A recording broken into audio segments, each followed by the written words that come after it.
Welcome everyone, I am the Depressed Eeyore, and this is Arkham Horror the card game. So, we're gonna pick at this scab again, which is the Forgotten Age. Um, so, having played or attempted to play it a number of times and been playing it slowly with my board game group, I think the best thing, the best way I can kind of describe how much I generally dislike this campaign is it doesn't play well blind, and it doesn't play well with less than 3 players. Um, it's not just the explore mechanic is a mess.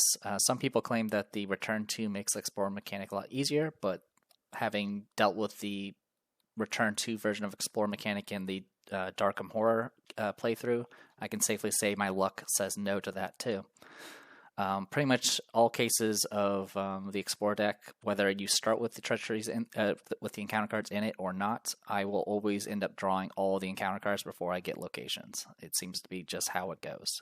Even if I attempt to purge them out with various effects from this game, it's kind of a mess. The supplies, I guess the other thing to kind of go off of is even if you play with a higher player count, it's kind of like a balancing thing. Less investigators means you're more vulnerable to the explore mechanic, and having more players seems to have less.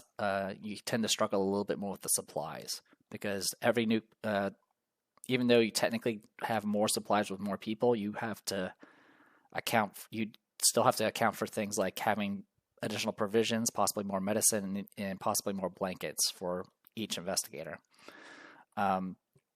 So yeah, there's a. That being said, some of the individual scenarios are really good.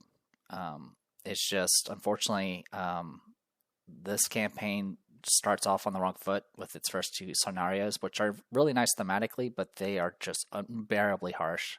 Even on easy difficulty, it will rip you to shreds. The Untamed Wilds will very quickly have a token in it that is -5, even on easy difficulty. And then the Doom of Etsley is really based, how difficult that is usually based off whether or not you get poisoned in the Untamed Wilds.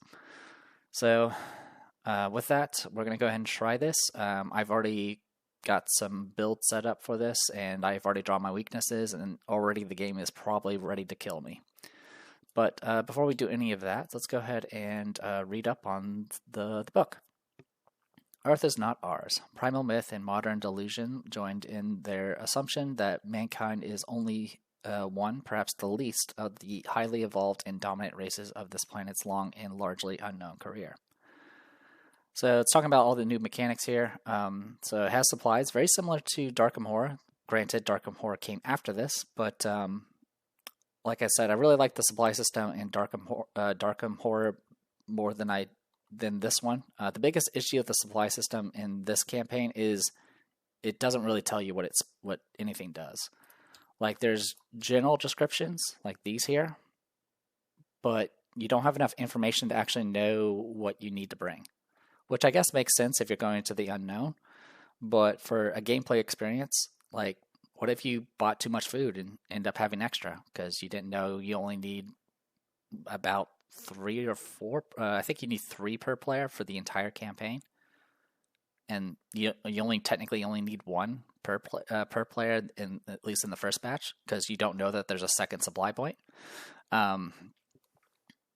Yeah, don't the pendant says it's useless, which is mostly accurate, but it's actually very useful in one scenario. Some of these are only used in one scenario. Some are used in multiple. Some are used in multiple but aren't actually useful. Some are only useful on certain types of playthroughs, depending on what route you go.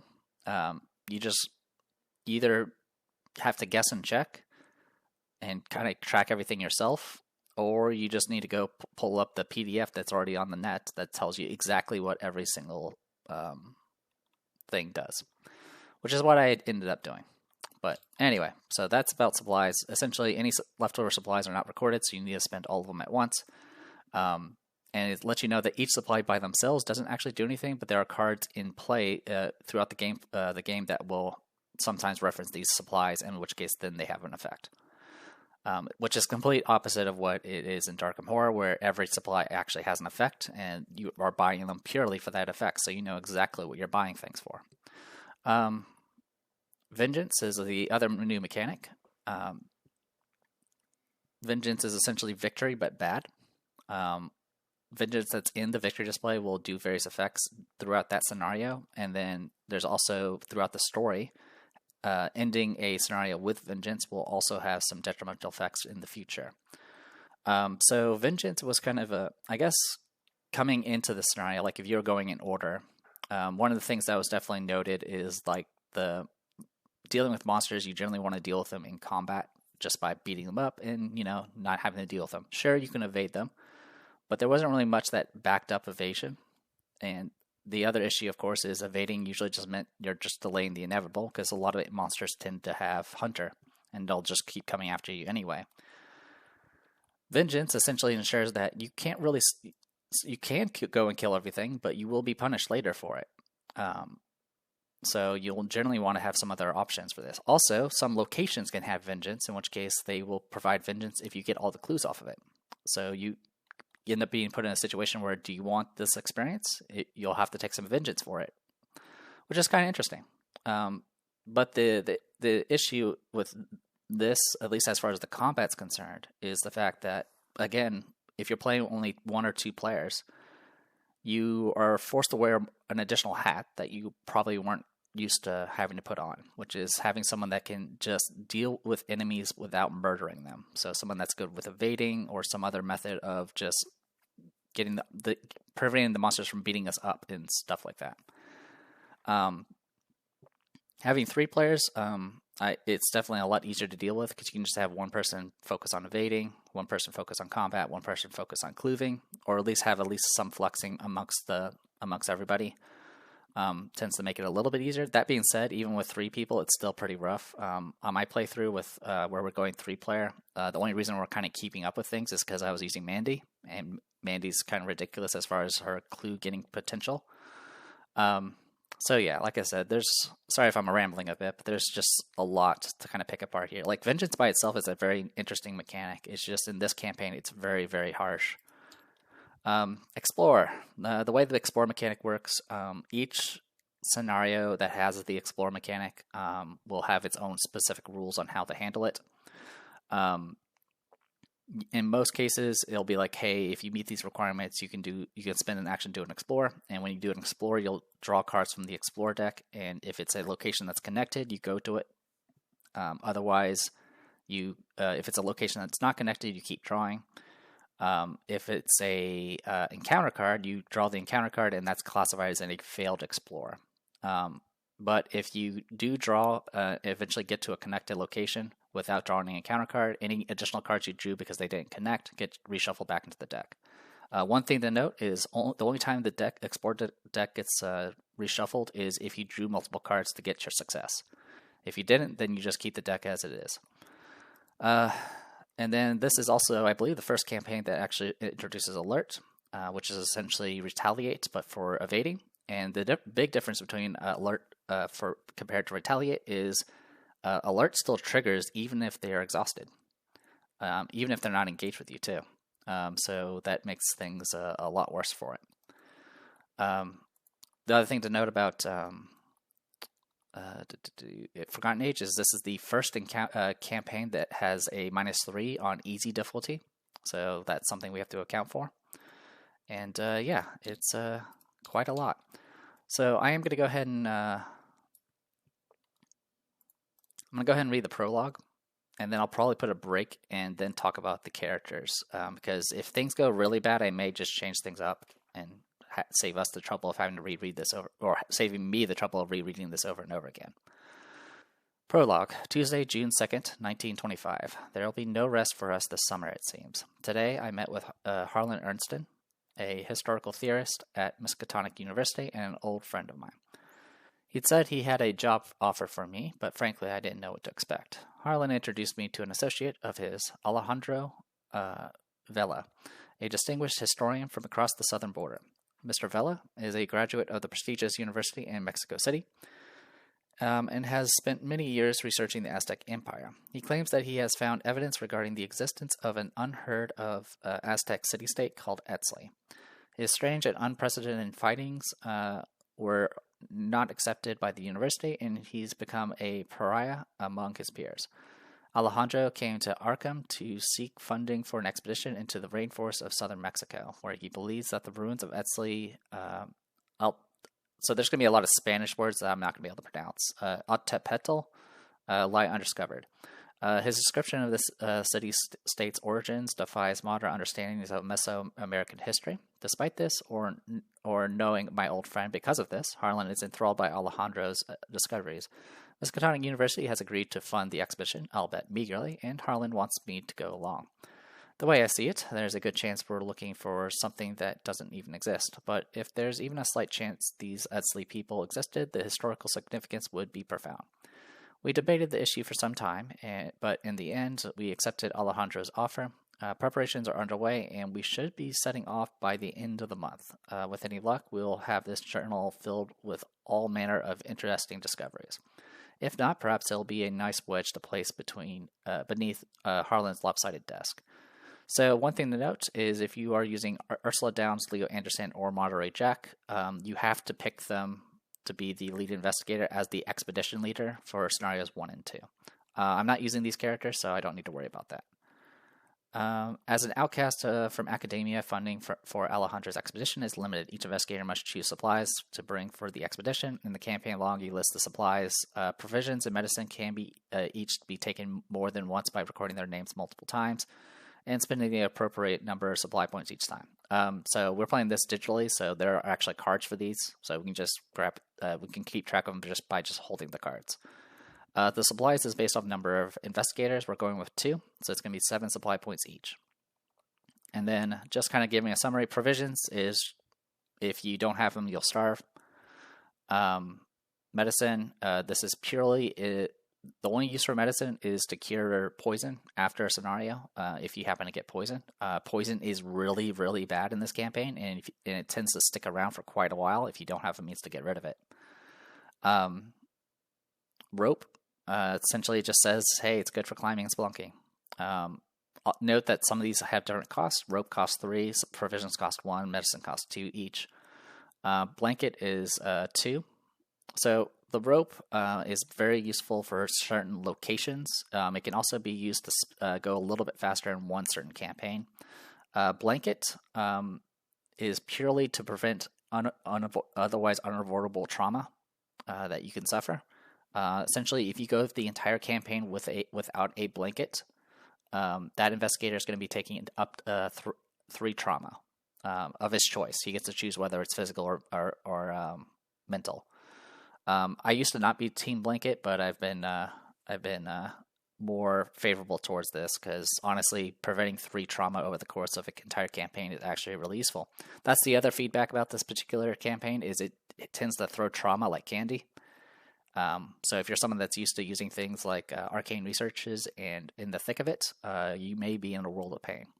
Canteen can be filled at rivers, streams and rivers. It's kind of useful in the very first scenario on a certain location. Other than that, it's practically worthless. It's used in one scenario that you can potentially skip if you happen to be really, really lucky. And then it's used in another thing that, as far as I know, it doesn't actually do anything, though it is referenced. Torches, 3 supply points, says it can light up dark areas. This is very useful both in and out of a scenario. It's very useful in the second scenario, and it's also useful in, I think, some of the final scenarios as well. The compass can guide you. It's kind of useful in the first scenario on a certain location to make it a little easier. Beyond that, though, there's not too much you really need to worry about.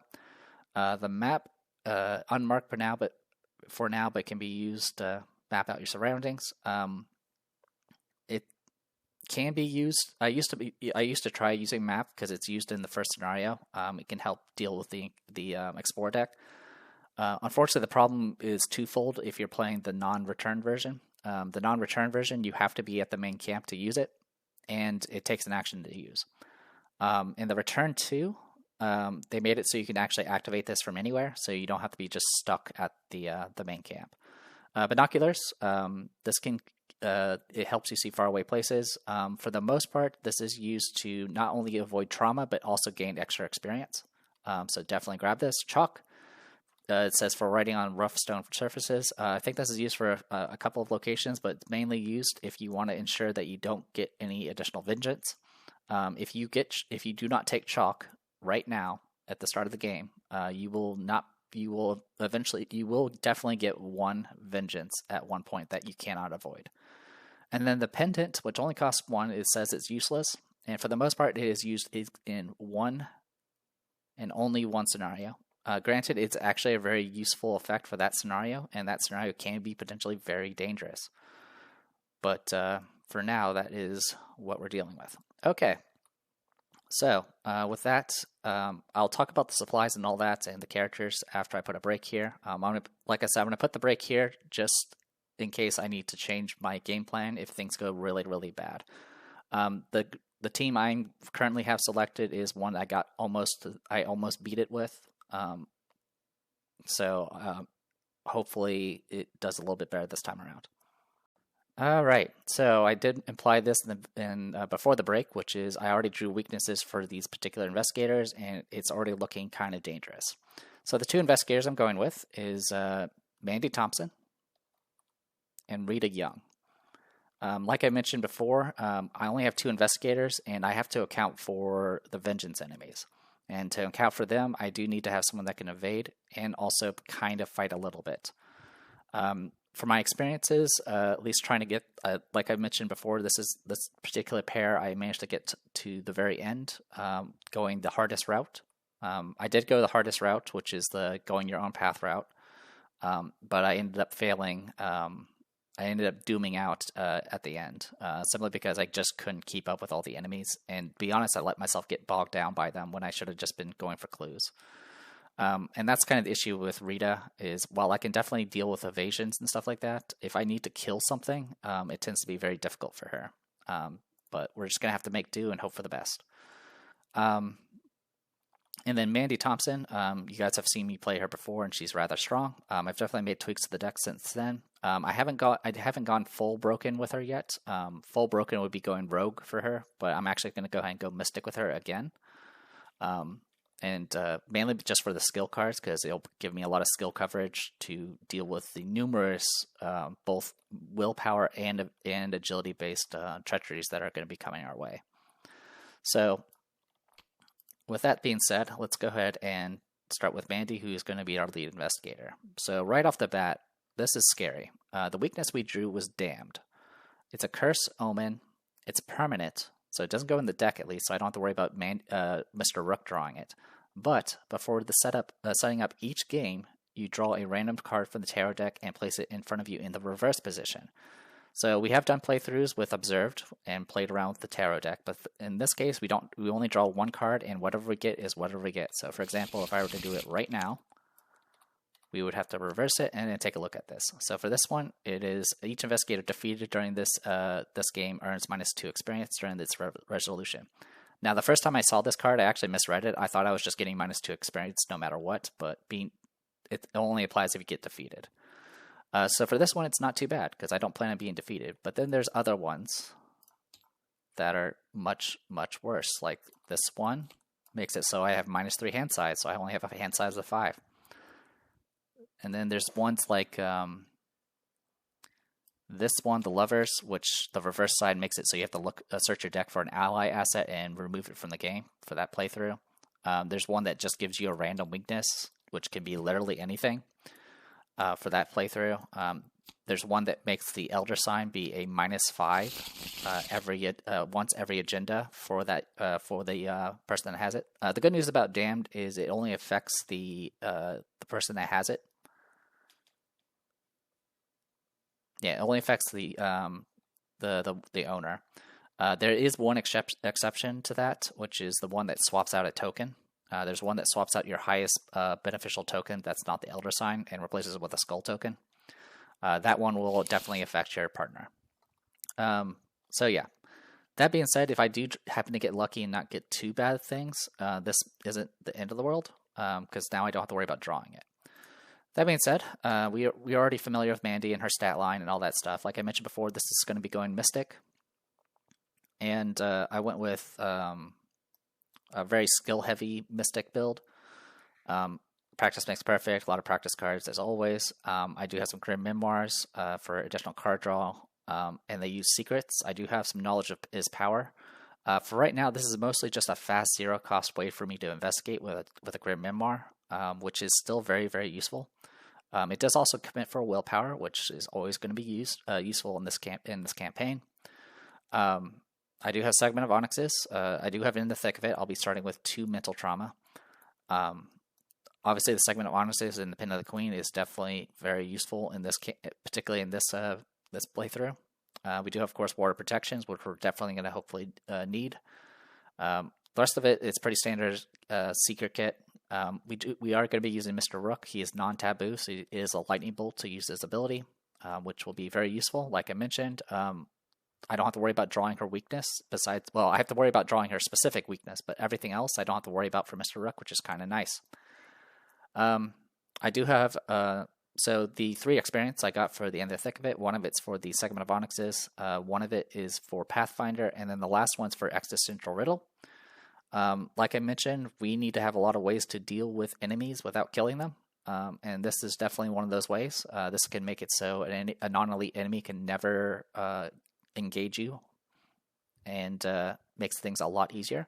That being said, my track record with Existential Riddle is, I think, out of the 6 or 7 times I've used it amongst multiple playthroughs, I've only succeeded maybe twice, and that's all 5 of the other times I've attempted to use it has been an auto fail, because that's how my luck works. I do have a magnifying glass just to get a little extra buck for investigating. Like I mentioned, we do have the Pathfinder for mobility, and then everything else is mostly for skill checks. Deny Existence is actually going to be very, very useful in this. There is an enemy that if it does any damage whatsoever, it doesn't matter, you will become poisoned. Deny Existence will prevent that damage, therefore it'll prevent that poison. One thing to know about if you get inflicted with damage is it's applied to you first and then you assign it. In which case, even if you assign the damage to an ally or a different asset, you will still get poisoned by that said enemy. We do have some Enraptured. Unfortunately, Mandy can only go to level 1 Mystic card, so I will not be able to play around with the level 2 Enraptured that got introduced with the recent expansion. But she is an assistant and a scholar, which will give me some opportunities to play around with. There's that Sound Theory or whatever it's called, the one that lets you help tank. There's also another card that's actually rather good for scholars, but that will be much further in the future. That being said, I think that's kind of it. Like I said, it's pretty similar to previous decks. I think the last time we played Mandy, we did have Witten Green, but I'm not going to be playing with her. I also have a little bit more reliable economy with burning the Midnight Oils, which I think I took out at one point and then put them back in.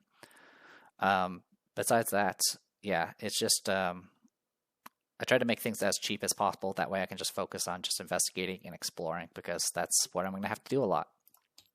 All right, so with all that, let's go ahead and check out Rita. All right, so Rita, I am not doing In the Thick of It. I do have a one customizable card that we haven't played with before, which we'll talk about in a bit. Now, the weakness I got on Rita is Overzealous, which can be very brutal in this campaign because the encounter deck is designed to murder your entire family, and now we get to draw extra cards from it. The biggest issue I've ran into with Rita is the fact she only has 5 sanity, and hoods just will kill her if I'm not careful. So a couple of things. So my main focus was trying to have some at least consistent attacks, which Meat Cleaver unfortunately is the most consistent you can get without relying on without having to deal with ammunition and things like that. I used to do things like Derringers, but what I usually run into with that is I run out of ammo so quickly that I end up just kind of stuck. I have done a playthrough where I tried using the bow, the one that where you get one arrow and you have to spend an action to reload it. But same situation, you just kind of get swarmed and you end up kind of stuck in that way as well. So really, my focus is just to try to get as much extra damage from other sources as possible. So I do have long shots. Bum Rushes do give you extra damage through evading. Bum Rush is one of the new cards that got introduced. It's a tactic trick 2-cost event. You do an evasion and you can add your combat to it. and if you succeed by 2 or more, you also do an extra damage. And if no matter what, if the enemy is a non-elite, you can move immediately. This stacks really well with Rita's ability because that means you can evade and do 2 damage at the same time with her ability. Or you could do 1 damage and then move again with Rita. So this kind of gives a lot of extra mobility. I also have cheap shots, but those are going to probably get replaced with sweeping kicks because they're cheaper and more reliable. But there is also the upgraded cheap shot, but honestly, I didn't really have room to have both cheap shot and sweeping kick. So I'll probably end up, like I said, I'm probably going to end up replacing these in the future. But it does let me fight and potentially evade at the same time. What's really good about Bum Rush is it is an evade, so it does go off the enemy's evade stat. And then obviously cheap shot will go off the enemy's combat stat. I do have some liquid I founds. I don't remember if I actually used these on previous Rito runs, but I'm using them this time just to get potentially extra clues. I can also level them up if necessary. Cherished Keepsakes are for that precious sanity soak. We do have Elaborate Distraction, which is going to also be useful because it lets me evade enemies that are not engaged with me. Also, it can do some extra damage to deal with cultists and things like that. We do have a couple of luckies just for helping to pass tests. We got some manual dexterities to help with the evading and drawing extra cards while doing it. Perseverance is just something we're picking up really early just to potentially soak some damage and horror. What's also useful for this is... Oh, actually, it can only be used when it's defeating you, so never mind. But essentially, this thing is 2 cost. Spirit can be committed for 2 willpower, which is another reason why I have it right now. But it's fast, and you play if you're about to be defeated through either damage and or horror, and you can cancel up to 4, which is very useful for Rita because obviously she can go insane pretty quickly. Of course, we got Pete Sylvester for the extra agility and additional horror soak in the future. Also with Pete Sylvester, it goes really well with the meat cleaver because then I can just pop the horror onto Pete Sylvester for the extra damage.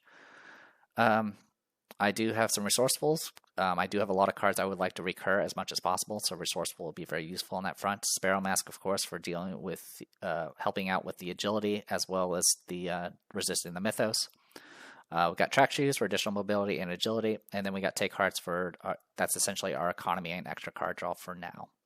I don't have it in the thick of it, and honestly, I think that's fine.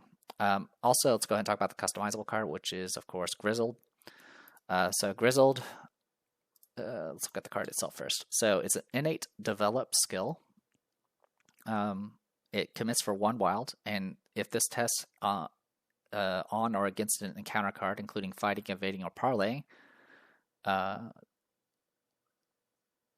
see, against it. Yeah, it gains double wilds for each of the chosen traits that the encounter card possesses. So it commits for 1 wild by itself, but if it matches something that you've written down, it can be essentially 3 wild or even 5 wild, depending on how you have it set up. So right now, you get to start with 2 traits. I picked Humanoid and Hazard.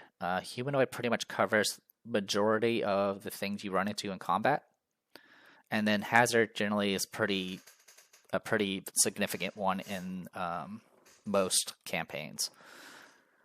If you wanted to really specialize, though, you could go Humanoid Monster, in which case you could potentially, in some cases, you may even get 5 wilds against an enemy. And of course, if you want to specialize for the Mythos instead, you can always go like Hazard and then Hex or something like that. There is a bunch of things you can do to this to add more traits. You can also do it so you can, let's see, you can potentially recur cards with this if you pay enough experience. Let's see. You can do kind of a sort of a what it's called, Eye of Truth effect with Mythos Harden, and then Nemesis is the one where if you you can attach it to an enemy and make it easier to deal with them. I currently in my notes I don't have anything set in stone as far as when I'm going to spend experience on Grizzled, but most likely I'll probably be doing Specialist and maybe Always Prepared. I think that'll be the 3 I would even consider taking. The nice thing about Rita, though, is that she doesn't really require much to get off the ground. She already has 5 agility, and you generally want to be evading with her anyway with her ability. So she doesn't really require a lot to get started. And same thing XP wise. I think I have notes all the way up to like 45, 47 experience for Mandy, but for Rita, I only go up to about 30. And that's including something like Ace in the Hole. So hopefully it goes okay. As mentioned before, we do have 7 supplies for each character. So for Mandy, I went with rope, blanket, and binoculars. This is to ensure she can not take any additional trauma. She already starts with 2 trauma because of the in the thick of it. Binoculars will get her extra XP in the future, and then rope is going to be very useful because she's going to be the one that's usually going to be doing a lot of the moving around and exploring. Meanwhile, Rita is going to be taking the torches, the chalk, and then 2 provisions, so she can cover both of them for food. So this does mean we're going to be going with no medicine. I have done a playthrough where I ended up with a medicine and not using it. My goal is to hopefully not get poisoned, but if I do, we'll just kind of make do. Worst case is we can spend experience to get cured in the future, and then maybe just try to survive till the end. So it is what it is. With that being said, I think I'm going to go ahead and call it here, and when we come back, I will hopefully be playing these characters and not crying into a pillow.